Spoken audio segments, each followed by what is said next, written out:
Hey hello, welcome to chemistry and to. So देखिए, इस video को शुरू करूं उससे पहले आपसे एक क्वेश्चन पूछना चाहता हूं। आप जो बीएससी एमएससी कर रहे हो, क्यों कर रहे हो?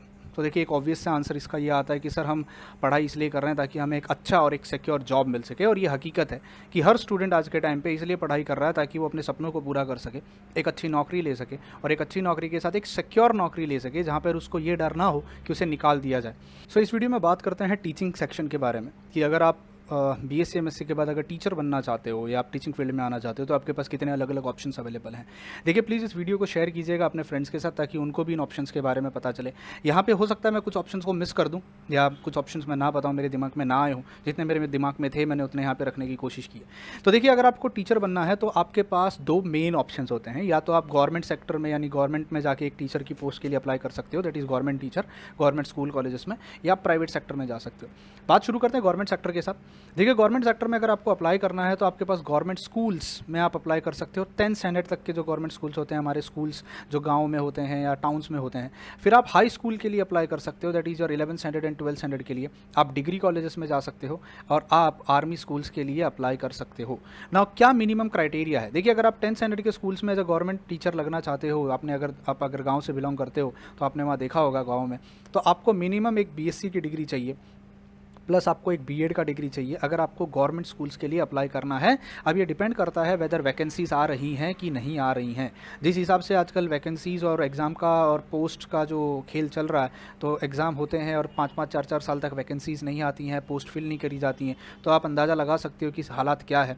तो आपको बीएससी करनी है और बीएड करनी है। तो जो स्टूडेंट स्कूल के टीचर बनना चाहते हैं या जो आगे नहीं पढ़ना चाहते हैं, जो एमएससी पीएचडी पोस्ट डॉक वगैरह के चक्कर में नहीं पढ़ना चाहते हैं, वो बीएससी के बाद अपना बीएड कंप्लीट कर लीजिएगा। बीएड 2 साल का होता है फिलहाल, और उसके बाद आप स्कूल सेक्शंस में लग सकते हो।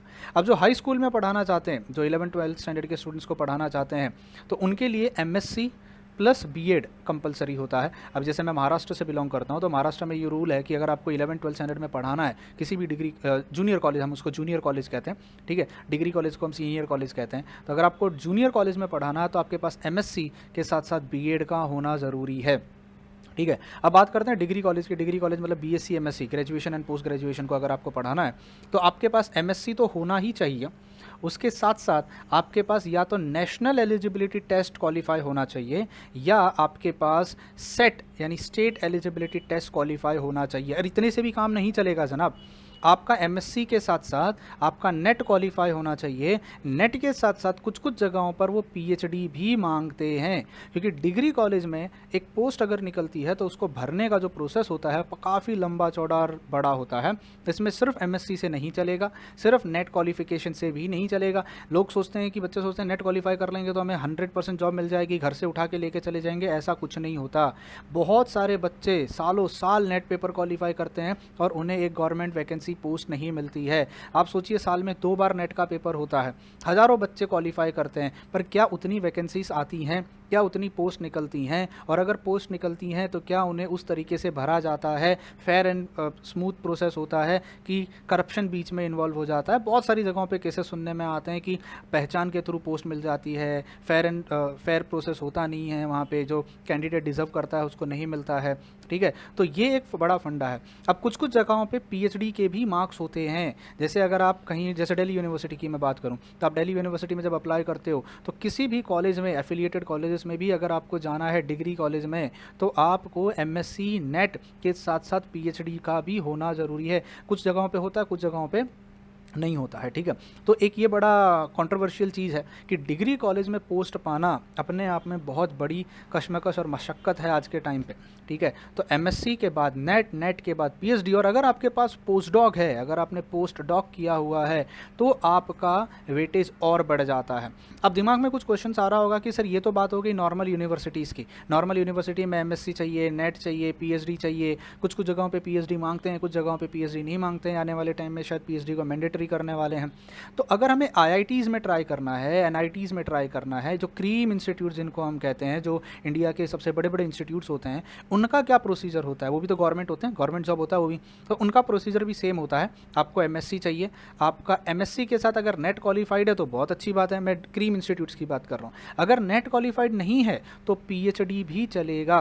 पीएचडी एंड पोस्ट डॉक, मतलब अगर आपको आईआईटी में प्रोफेसर बनना है तो एमएससी पीएचडी और पोस्ट डॉक मिनिमम उनकी रिक्वायरमेंट होती है, और कुछ कुछ जगहों पे तो ये भी रिक्वायरमेंट होती है कि पीएचडी या पोस्ट डॉक कोई तो एक आप अब्रॉड से करके आओ, यानी अब्रॉड से अगर आप करके आते हो फॉरेन कंट्री से तो आपकी वेटेज बढ़ जाती है इंटरव्यू में। तो ये थोड़ा सा दिक्कत वाली बात हो जाती है कि अगर आपको एक गवर्नमेंट जॉब चाहिए बड़े इंस्टीट्यूट में तो आपको बहुत कशमकश करनी पड़ती है, और इस सारे प्रोसेस में काफ़ी उम्र बीत जाती है। मतलब आप सोचिए पीएचडी को अगर आपको मिनिमम 5 साल लग रहे हैं, पोस्ट डॉक को आपको 2 से 3 साल लग रहे हैं, और एमएससी को आपको 2 साल लग रहे हैं, तो पीएचडी होते होते ही आपकी जो उम्र होती है वो 28 से 30 साल हो जाती है। ठीक है, 28 साल या 30 साल तक चली जाती है, डिपेंडिंग अपॉन 5 साल लग रहे हैं, 6 साल लग रहे हैं कि 4 साल में पीएचडी मिल रही है। उसके बाद आपको पोस्ट डॉक भी करनी पड़ेगी अगर अच्छे इंस्टीट्यूट में जाके आपको एक पोस्ट चाहिए। तो ये थोड़ा लंबा प्रोसेस होता है। तो जो स्टूडेंट्स इस प्रोसेस में पढ़ना चाहते हैं, बड़े बड़े इंस्टीट्यूट्स में पढ़ाई करना चाहते हैं, तो आप इस प्रोसेस के लिए तैयार हो जाइएगा, कमर की पेटी बांध लीजिएगा, उड़ने के लिए तैयार रहिएगा। अब आप आर्मी स्कूल्स में जा सकते हो। इंडिया में जो आर्मी स्कूल्स होते हैं, केवीपीआई जो होते हैं, केंद्रीय विद्यालय जिसको हम कहते हैं, वो सब स्कूल्स में अगर आपको जाना है, जिसको हम 11th-12th का कहते हैं, तो उसमें भी आपको एक एमएससी की डिग्री और बीएड की डिग्री कंपलसरी होती है। तो इन शॉर्ट अगर मैं आपको कहूँ, आप अगर चाहते हो 11th-12th में पढ़ाना हाई स्कूल में या किसी भी गवर्नमेंट स्कूल में, जैसे आर्मी स्कूल हो गया या केंद्रीय विद्यालय वगैरह हो गया, तो एक बेस्ट स्ट्रेटजी आपको बताता हूँ, आप बीएससी करिए। आप अगर स्कूल में पढ़ाना चाहते हो तो बीएससी के बाद ही बीएड कर लीजिए, नहीं तो आप बीएससी के बाद एमएससी करिए, और कोशिश करिए एमएससी के साथ साथ नेट क्वालिफाई करने की। अगर एमएससी में होते हुए आपका नेट क्वालिफाई हो जाए तो इससे बड़ी बात और कुछ नहीं हो सकती। और उसके बाद आप जैसे ही एमएससी हो जाता है आप बीएड कर लीजिएगा। 2 साल का बीएड होता है, एमएससी पास होते ही बीएड में एनरोल कर लीजिएगा। 2 साल जब आप बीएड करोगे, साथ के साथ वहाँ पर नेट की तैयारी भी कर सकते हो। तो एक तरफ एमएससी हो गई, फिर उसके बाद 2 साल लगेंगे, 2 साल में बीएड भी हो जाएगी, और बीएड के साथ साथ आपका नेट क्वालिफाई भी हो जाएगा। तो उसके बाद आपके ऑप्शंस बढ़ जाते हैं। ऑप्शंस इसलिए बढ़ जाते हैं कि एमएससी बीएड है तो आप अप्लाई कर सकते हो आर्मी स्कूल्स में या हाई स्कूल्स में, और एमएससी नेट है तो मान लीजिए कल को अगर किसी गवर्नमेंट स्कूल में, डिग्री कॉलेज में, टाउन में या कहीं पर भी कोई वैकेंसी क्रिएट हो गई, और अगर मान लीजिए वहाँ पीएचडी कंपलसरी नहीं हुई, तो आपके चांसेस हैं कि आपको वहाँ पे जॉब मिल सकता है। सो this is all about government sector, जो मेरे दिमाग में आया, जो मैं आपके साथ शेयर कर रहा हूँ। ना coming up to private sector. अभी देखिए गवर्नमेंट सेक्टर की मैं एक और बात बता देता हूँ। बहुत सारे स्टूडेंट्स से पूछ रहे होंगे कि सैलरी कितनी मिलती है, तो भाई मेरा आंसर ये होगा कि सरकारी नौकरी में सैलरी नहीं पूछा करते। ठीक है, सरकारी नौकरी सरकारी होती है, भले उसकी 10,000 नौकरी सैलरी हो या 50,000 या 60,000 हो, क्योंकि सरकारी नौकरी के साथ जो बाकी के फ़ायदे मिलते हैं, जैसे छुट्टियां मिलती हैं, पेड लीव मिलती हैं, और जो बाकी के अलाउंसेस मिलते हैं, वो बहुत काफ़ी होते हैं आपकी ज़िंदगी गुजारने के लिए। उसके बाद जो पेंशन मिलती है, तो सरकारी नौकरी में ये मत पूछना सैलरी कितनी है, सरकारी नौकरी सरकारी होती है। अब दुआ करो कि आप जब ये क्वालिफाई करके आओ तो आपके लिए उस समय वैकेंसी और पोस्ट क्रिएट हों। अनफॉर्चुनेटली डिग्री कॉलेजेस की बड़ी मारामारी है इंडिया में फ़िलहाल, क्योंकि हर साल नेट का पेपर होता है पर वैकेंसीज उस हिसाब से नहीं निकलती। बच्चे एग्ज़ाम दिए जा रहे हैं, जून का अटैम्प्ट करते हैं, दिसंबर का करते हैं, जून का करते हैं, दिसंबर का करते हैं, पोस्ट डिग्री क्वालिफिकेशन लिए जा रहे हैं, पर पोस्ट क्रिएट नहीं होती हैं। तो भाई गवर्नमेंट की अगर आप तैयारी कर रहे हो तो मेक श्योर करना कि क्या वहाँ पर वैकेंसीज हैं, नहीं तो आप अपने 2-3 साल बर्बाद कर दोगे और आपके हाथ में कुछ नहीं आएगा। बात करते हैं प्राइवेट सेक्टर की। देखिए प्राइवेट सेक्टर एक ऐसा सेक्टर है जहाँ पे भरपूर अपॉर्चुनिटीज़ हैं, आपको अपॉर्चुनिटीज़ ही अपॉर्चुनिटीज़ मिलेंगी। फिलहाल के टाइम पे इंडिया में प्राइवेट सेक्टर में नौकरी करना बहुत अच्छी बात है। हाँ, बस प्रॉब्लम यह है कि प्राइवेट सेक्टर में आपके गर्दन पर तलवार हमेशा लटकी होगी परफॉर्मेंस की। देखिए सरकारी नौकरी हम सबको पता है, एक बार आपको एडमिशन मिल गया, और मैं हकीकत बता रहा हूँ, इंडिया का अप्रोच है, एक बार आपको सरकारी नौकरी मिल गई, कोई आपको पूछने वाला नहीं है आप परफॉर्म कैसे कर रहे हो, आपको कोई निकाल नहीं सकता, ज़्यादा से ज़्यादा आपको सस्पेंड कर सकता है। ठीक है, टीचिंग फील्ड में तो वो भी नहीं होता। प्राइवेट सेक्टर में हर दिन हर महीने आपका इवैल्यूएशन होगा, अगर आपकी परफॉर्मेंस ख़राब हुई तो आपको निकाला जा सकता है, यानी सिक्योरिटी नहीं है, लेकिन बहुत हाई पेमेंट है। आपको इतनी पेमेंट मिलेगी जो शायद सरकारी नौकरी में ना मिलते। तो अब हर चीज़ का, प्राइवेट सेक्टर का और गवर्नमेंट सेक्टर का अपना फ़ायदा भी है और अपना नुकसान भी है। अब वो डिपेंड करता है कि आपको क्या पसंद है, आप क्या जीना चाहते हो और कैसे जीना चाहते हो। ठीक है, प्राइवेट सेक्टर की अगर मैं बात करूँ तो स्कूल्स में आप पढ़ा सकते हो। ठीक है, याद रखना प्राइवेट सेक्टर में कोई भी हो क्वालिफिकेशन हाई लेता है, क्योंकि अगर वो आपको 40,000 50,000 देगा तो वो आपसे अच्छी क्वालिफिकेशन मांगता है। जैसे प्राइवेट सेक्टर्स में स्कूल सेक्शन की बात करूँ तो CBSE, ICSE, IGCSE, IB board के जो स्कूल्स हैं जो बहुत अच्छी पेमेंट देते हैं। यकीन मानिए कुछ कुछ केसेस में तो स्कूल सेक्शन में पढ़ाने वाले टीचर को लाख रुपए की पेमेंट भी मिलती है। आईजी बोर्ड, आईबी बोर्ड में जो इंटरनेशनल बोर्ड्स होते हैं वहाँ पे सीबीएसई, आईसीएसई के टीचर्स को भी अच्छी खासी अच्छी खासी सैलरी मिलती है अगर वो प्राइवेट स्कूल्स है। जैसे कुछ नाम अगर मैं लूँ तो जैसे हमने रेयान इंटरनेशनल के बारे में पढ़ा है, कैम्ब्रिज के बारे में पढ़ा है, बॉम्बे स्कॉटिश स्कूल है, ये सब प्राइवेट स्कूल्स हैं, ठीक है। They are not government run, they are private, ठीक है। और यहाँ पे जो सैलरी मिलती है वो बहुत अच्छी मिलती है। तो आपको यहाँ पे क्वालिफिकेशन क्या चाहिए, आपके पास एक एमएससी का डिग्री होना चाहिए और आपके पास एक बीएड होना चाहिए। तो ये आपको परमानेंट जॉब देंगे, ठीक है। स्कूल सेक्शन होगा, प्राइवेट कंपनी है, पर परमानेंट जॉब देंगे, आपको जल्दी निकालेंगे नहीं। You will be a permanent faculty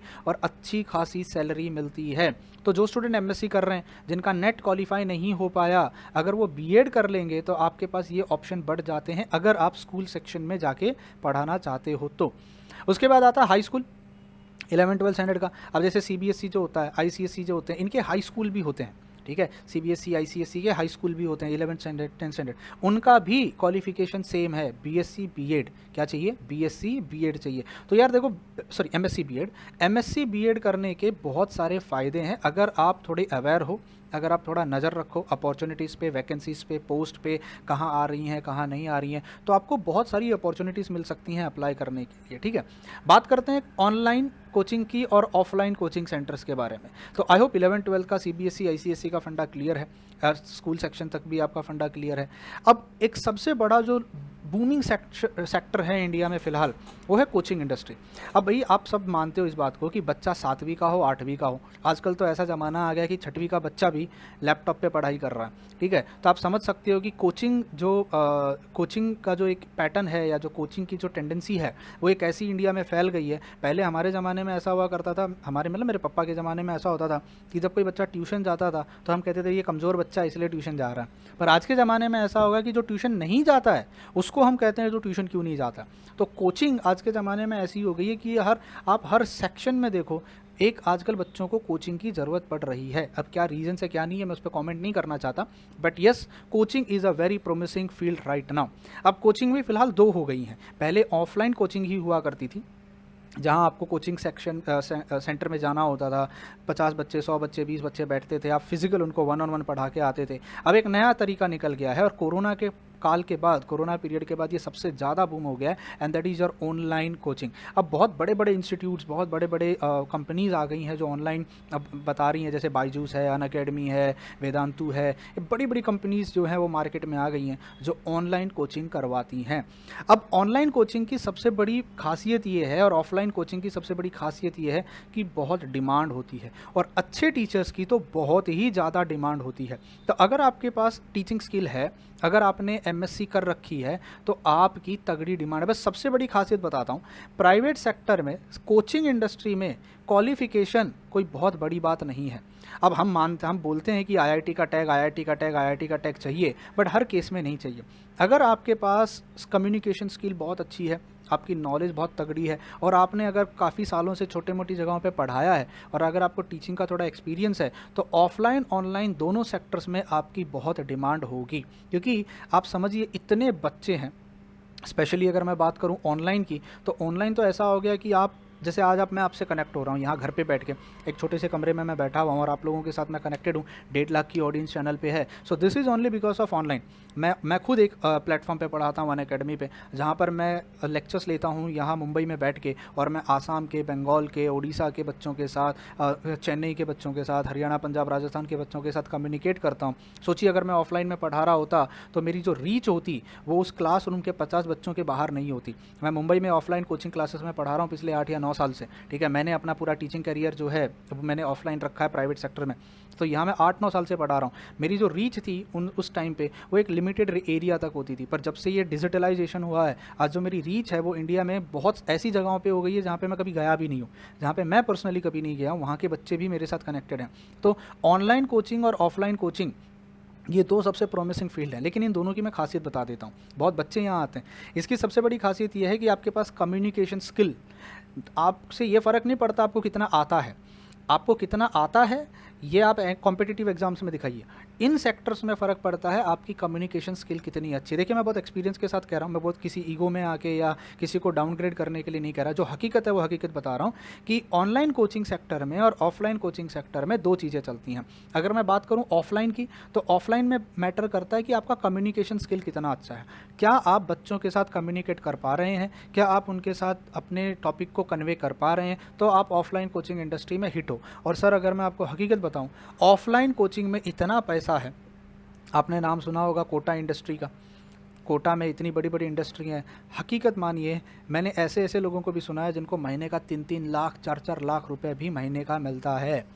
कंपनियां, आई एम सॉरी, क्लासेस उनको मर्सिडीज़ देती हैं, बंगलोज देती हैं, ना जाने क्या क्या फैसिलिटीज़ देती हैं। पर ये तभी होगा जब आप सुपर हिट जाते हो, आप बहुत हिट हो, आप बहुत अच्छा पढ़ाते हो। एक नॉर्मल टीचर को भी अगर वो कोटा में जाता है और अगर वो कोटा में जाके पढ़ाता है, अगर वो बहुत एवरेज पढ़ाता है, अच्छा पढ़ाता है, थोड़ा बहुत, बहुत फेमस नहीं है, बच्चों में फेमस नहीं है, तो भी उसको साल का, मतलब मैं अगर महीने की भी बात करूँ तो साल का 50-60-70 हज़ार रुपये वो आराम से कमा सकता है। मैं बहुत मिनिमम बता रहा हूँ। कोटा में तो इससे भी ज़्यादा मिलता है। और आपने एक्सपीरियंस किया होगा, आप सब 11th-12th में पढ़ के आए हो, जो 11th-12th स्टैंडर्ड में पढ़ाने वाले टीचर्स होते हैं वो घंटे के हिसाब से पैसा लेते हैं और अच्छा खासा कमाते हैं। सिर्फ एक चीज़ याद रखना, ऑफलाइन कोचिंग इंडस्ट्री में आपका कम्युनिकेशन स्किल बहुत मैटर करता है। बात करते हैं ऑनलाइन कोचिंग इंडस्ट्री की। जब से ऑनलाइन इंडस्ट्री आई है, बड़े बड़े जो मार्केट में प्लेयर्स आए हैं, तब से बहुत ज़्यादा क्रेज़ हो गया ऑनलाइन का। तो बहुत सारे बच्चे हैं जो एमएससी करने के बाद, आईआईटीज़ के भी स्टूडेंट्स जो होते हैं यूजुअली, आजकल तो ये भी ट्रेंड आ गया है कि आईआईटी से करने के बाद भी बच्चे ऑनलाइन इंडस्ट्री में कोचिंग में उतर रहे हैं। और आपने ये सब देखा होगा अगर आप यूट्यूब ओपन करके देखेंगे। इसका कारण ये है कि भाई एमएससी करने के बाद जॉब अपॉर्चुनिटीज़ कहने को तो थियोरेटिकल बहुत हैं, ऑन पेपर तो बहुत सारी हैं, बट एक्चुअली में वो होती नहीं है। तो उनके पास ऑप्शन नहीं बचता है और यहाँ पर उनको मोटा पैसा मिलता है, अच्छा खासा पैसा मिलता है, they get a good income, जो कि गवर्नमेंट सेक्टर में या और कहीं नहीं मिलता। And everybody in this world want money. हम सब पढ़ रहे हैं, हम सब करना चाहते हैं, मानो मत मानो कड़वा सच है, हम सब पैसे के लिए काम कर रहे हैं। अगर मैं आपसे कल को कहूँ कि आओ मेरे साथ काम करो और आप मेरे साथ 2-4 साल काम करो, मैं आपको पैसा नहीं दूंगा, पर हम बहुत अच्छा काम कर रहे हैं, आप नहीं करोगे। इमेजिन कीजिए अगर आपके पापा ने भी अगर किसी कंपनी में काम किया होता और फ्री में किया होता, ये सोच के कि समाज सेवा हो रही है, तो आज आप पढ़ नहीं पाते, आपका घर नहीं चल पाता, आपके घर में खाना नहीं आता, आपके घर में लाइट बत्ती नहीं जलती, सामान नहीं होता, आप फ़ोन यूज़ नहीं कर रहे होते। तो हकीकत ये है कि आज के ज़माने में हम सबको पैसा चाहिए और ये सेक्टर में काफ़ी अच्छा पैसा है। बट बाकायदा डिपेंड करता है, ऐसा नहीं हर स्टूडेंट को मिलता है या हर टीचर को जो वहाँ चला जाता है। इट ऑल डिपेंड्स आप वहाँ पे जाके परफॉर्म कैसा करते हो। हर दिन, हर महीना आपका वहाँ पे इवैल्यूएशन होता है। जिस दिन आपकी परफॉर्मेंस डाउन हो जाएगी, आपको निकाल के फेंक दिया जाएगा, कोई सिक्योरिटी नहीं है। तो ये हकीकत बता दे रहा हूँ, बहुत सारे बच्चे हैं जो अपना टीचिंग में करियर ढूंढते हैं और वो ऑनलाइन सेक्टर में आते हैं। ऑनलाइन सेक्टर का कड़वा डार्क साइड है, कोई सिक्योरिटी नहीं है। और ऑनलाइन की तो मैं एक और बात बताता हूँ, ऑनलाइन में तो अब ऐसा हो गया कि लोग फेमस लोगों को ज़्यादा लेते हैं। आप यूट्यूबर हो, आपके पास ऑडियंस है, आप कितने लोग हमारे लिए ला सकते हो, आप हमारे सब्सक्राइबर्स ला सकते हो, तो ही वो आपको ऑनलाइन कोचिंग इंडस्ट्री में प्रेफर करेंगे। दूसरा, आपके पास टैग है, आपको ऑल इंडिया रैंक कितना आया था, क्या आपको ऑल इंडिया रैंक 1 आया था, आपको टीचिंग आती हो या नहीं आती हो, फिर भी वो आपको ले लेंगे। तो ये हकीकत जो है ये चल रही है फ़िलहाल मार्केट में। अब मैं किसी एक पर्टिकुलर इंस्टीट्यूट पे फोकस नहीं कर रहा हूँ, ये हर कोई करता है। देखिए, there is nothing black, there is nothing white, there is always grey. कोई एकदम सही नहीं होता, कोई गलत नहीं होता, सब 50-50 सब लोग करते हैं, ठीक है, कहने की बातें होती हैं। तो ऑनलाइन इंडस्ट्री में और ऑफलाइन इंडस्ट्री में अगर आपको ट्राई करना है तो आप एमएससी के बाद जा सकते हो। तो मेरी तरफ से आपको एडवाइस क्या होगी, अगर आप मेरी पर्सनल एडवाइस समझो, मैंने अपने लाइफ में जो किया मैं वो आपके साथ शेयर कर रहा हूँ। आप बीएससी करते करते और एमएससी करते करते आप अगर ये 3 साल यहाँ के ले लो और 2 साल यहाँ के ले लो, आप अगर कहीं पर भी छोटे मोटे कोचिंग क्लासेस में, क्योंकि आपको ग्रेजुएशन करनी है, आपको पढ़ना है, आपको अपना सिलेबस वाइंड अप करना है और आपको मिनिमम 65% या 60%, 55% लेके आना है। सिमिलरली मास्टर्स में भी आपको पढ़ाई करनी है, मेन आपका पढ़ाई है। आप साइड बाय साइड, जैसे सैटरडे संडेज़ को या कभी दिन में 1 घंटा 2 घंटा जाके अगर कहीं पर टीचिंग कर सकते हो, कहीं पर ट्यूशन्स ले लो या टीचिंग कर लो। ट्यूशन्स मत लेना, सर दर्द होता है, बच्चे आपसे बंद जाते हैं। ऐसी जगह जाओ जहाँ पे आप जाके 1 घंटा पढ़ा के वापस आ जाओ और आपके सर पे दर्द ना हो कि यार पेपर भी बनाना है, उनको करवाना भी है, रोज़ रोज़ जाना है, ये सर दर्द ना हो। तो आप कहीं पे जाओ और टीचिंग एक्सपीरियंस लेना शुरू कर दो। आपका एक्सपीरियंस आपकी कम्युनिकेशन स्किल बनाएगा। और एमएससी के बाद आप नेट की तैयारी करो, नेट की तैयारी करो, आप बीएड की तैयारी करो। अगर आप नेट बीएड नहीं करना चाहते हो तो आप पीएचडी करने जा सकते हो, जिसके बाद आप, अगर आपका टारगेट डिग्री कॉलेजेस में जाना ही है, आप लंबा इनिंग खेलना चाहते हो, अगर आप एमएससी के बाद और पढ़ाई नहीं करना चाहते, पीएचडी पोस्ट डॉक नहीं करना चाहते, तो आप बीएड कर लो या नेट क्वालिफाई कर लो, और उसके बाद एमएससी बीएड आपको हाई स्कूल दे देगा, एमएससी नेट और आपको डिग्री कॉलेजेस में एडमिशन दिला देगा। तो this can be the best strategy. और अगर मान लो कुछ नहीं मिला, गवर्नमेंट कॉलेज नहीं मिला, तो सिंस आपने बीएससी एमएससी पढ़ाया है, आपके पास वो स्किल है, आप स्टूडेंट को समझते हो, आपकी कम्युनिकेशन स्किल अच्छी हो गई है, इंग्लिश अच्छी हो गई है, हिंदी अच्छी हो गई है, या जो भी आपकी मदर लैंग्वेज है आप उसमें अच्छे से बोल पा रहे हो, तो आप जब कुछ भी ना मिले तो आप कोचिंग इंडस्ट्री में जा सकते हो, जहाँ पर आपको खुले हाथों से वेलकम किया जाएगा। बस आपका कम्युनिकेशन स्किल और पर्सनैलिटी डेवलपमेंट अच्छा होना चाहिए, ठीक है। तो ये कोचिंग इंडस्ट्री की खासियत बता देता हूँ, आपका कम्युनिकेशन स्किल और पर्सनैलिटी डेवलपमेंट ये बहुत मायने रखता है। देखिए एक चीज़ है, आप ये मानोगे कि नॉलेज एमएससी पास होते ही नहीं आती। अगर आपको ऐसा लगता है कि एमएससी पास होते ही मैं बहुत बड़ा टीचर बन जाऊंगा, मुझे सब आ जाएगा, तो ये गलत फहमी है। नॉलेज एक ग्रेजुअल प्रोसेस है जो आप वक्त के साथ सीखोगे। एक चैप्टर जब आप पहली बार पढ़ाओगे बहुत सारी चीज़ें गलत पढ़ाओगे, दूसरी बार पढ़ाओगे कुछ चीज़ें और सुधर जाएंगी, तीसरी बार चौथी बार जब एक ही चैप्टर को आप 10 बार पढ़ाओगे, 10वीं बार जब आप पढ़ाओगे तो आप खुद रियलाइज़ करोगे कि पहली बार आपने कितना गलत पढ़ाया था और 10वीं बार आपने कितना अच्छा पढ़ाया और कितना सही पढ़ाया। तो टीचिंग ऐसी कुछ नहीं होती है कि एक बार में ही आप बहुत बड़े फेमस हो जाओगे। तो इसीलिए मैं आपसे कह रहा हूँ कि जितना जल्दी आप शुरू करोगे, ठीक है, there are 2 option, either you start early और यू स्टार्ट बिग। अगर आप ये सोच रहे हो नहीं मैं एमएससी करूंगा और एमएससी करने के बाद मैं कोचिंग इंडस्ट्री में चला जाऊंगा और वहाँ जाके मैं एकदम छा जाऊंगा, तो आप सोचिए एमएससी तक आपकी कम्युनिकेशन स्किल डेवलप ही नहीं हुई, और एमएससी के बाद सडनली जब आप कोचिंग इंडस्ट्री में उतरोगे तो पेरेंट्स का आप पे बोझ होगा कमाने का, उस समय आप एक्सपेरिमेंट नहीं कर सकते। मैं ऐसा क्यों कह रहा हूँ, क्योंकि देखो बीएससी करते हुए और एमएससी करते हुए पेरेंट्स आपसे ये एक्सपेक्ट नहीं करेंगे कि आप बहुत अच्छी इनकम ला कर दो। उस दौरान अगर आप नॉर्मल टीचिंग करके 5,000 या 10,000 भी कमा लेते हो तो पेरेंट्स बहुत खुश होगा। पर एमएससी करने के बाद अगर आप जाते हो तो पेरेंट्स आपसे कहेगा भैया अब एमएससी हो गई है, अब कम से कम घर का खर्चा तो उठा, अच्छी खासी इनकम ले, तेरे 5,000 10,000 से नहीं चलेगा। और आप सोचते हो नहीं मैं एमएससी करने के बाद फील्ड में जाऊँगा, फील्ड वर्क में या टीचिंग फील्ड में उतरूँगा, कोचिंग इंडस्ट्री की बात कर रहा हूँ, तो फिर आपके लिए दिक्कत हो जाएगी। तो इसीलिए मैं आपसे एडवाइस करूँगा, जो भी स्टूडेंट्स मुझे देख रहे हैं, आप बीएससी एमएससी से थोड़ा बहुत पढ़ाना शुरू कर दो, एक्सपीरियंस ले लो। आप लोग आपको क्रिटिसाइज़ करेंगे, आपके बारे में उल्टा सीधा बोलेंगे, आपकी टीचिंग के बारे में बोलेंगे, आपके ड्रेसिंग सेंस के बारे में बोलेंगे, और ये सब से आप सीखोगे और एमएससी होते होते तक आप बहुत पक्के हो जाओगे। और उसके बाद जब आप मार्केट में फुल टाइम उतरोगे कोचिंग इंडस्ट्री में, तो आप अच्छे खासे, आप पिटोगे नहीं, आपको वहाँ टाइम नहीं लगेगा जमने में। So this is my advice to all those students who want to do this. People usually ask me कि तुम यूट्यूब पे चल कैसे गए। इसका यही एक रीज़न था कि मैंने बीएससी से पढ़ाना शुरू किया, मैंने पूरा एमएससी पढ़ाया, तो 5 साल मैंने मुंबई के नॉर्मल जो लोकल कोचिंग क्लासेस यहाँ के होते हैं, मैं कोई बहुत बड़े कोचिंग क्लास में नहीं पढ़ा रहा था, नॉर्मल जो लोकल कोचिंग क्लासेस होते हैं वहाँ पे इतना पढ़ाया, कभी कभी तो समर वेकेशन में 12-12 घंटे लेक्चर, 6-6 घंटे लेक्चर। तो वो जो टीचिंग एक्सपीरियंस था क्लास में स्टूडेंट्स को हैंडल करने का, अलग अलग टाइप के स्टूडेंट्स को देखने का, उस एक्सपीरियंस ने मुझे बहुत हेल्प किया। अगर आप कोचिंग में भी नहीं जाना चाहते, अगर आप गवर्नमेंट सेक्टर में भी जा रहे हो या आप कहीं भी जा रहे हो टीचिंग में, तो मेरी एडवाइस आपसे सिर्फ ये रहेगी कि ग्रेजुएशन करते समय और मास्टर्स करते समय आप फुल टाइम मत करो। अगर आप हफ्ते में 2 दिन जा सकते हो, 2 दिन जा सकते हो, या सैटरडे संडे जा सकते हो पार्ट टाइम के लिए, जिससे आपको पैसा कितना मिले उससे फ़र्क नहीं पड़ता। डोंट लुक एट मनी कि मुझे 15,000 मिल रहा है या 20,000 मिल रहा है या 60,000 70,000 मिल रहा है। अगर आपको महीने का वहाँ पे 3,000 भी मिले, बट आप सोचिए आपको एक बहुत कीमती चीज़ वहाँ पे मिल रही है, एक्सपीरियंस। वो एक्सपीरियंस आपको एमएससी के बाद इतना काम आएगा कि आप कहीं भी जाओगे, इवन जब आप गवर्नमेंट सेक्टर में भी अप्लाई करोगे तो इंटरव्यू में तो बैठोगे, तो अगर आपने बीएससी एमएससी पढ़ाया होगा और अगर आप वहाँ इंटरव्यू में जाओगे तो आपका जो बॉडी लैंग्वेज होगा, आपका जो बात करने का तरीका होगा, जो कॉन्फिडेंस चेहरे पे दिखेगा, वो अपने आप में ये बता देगा सामने पैनलिस्ट को कि यार ये बंदा एक्सपीरियंस है। और देखो मानिए कितना ही कुछ भी हो जाए, एक्सपीरियंस की अपनी एक कीमत होती है। एक कितना ही इंटेलिजेंट बंदा क्यों ना हो, कितना ही इंटेलिजेंट बंदा हो, पर अगर उसके बगल में एक बंदा आके बैठ जाए जो थोड़ा कम इंटेलिजेंट है पर उसको स्किल आती है, art, teaching is an art, teaching is a skill, तो हम हमेशा उसी को प्रेफर करते हैं।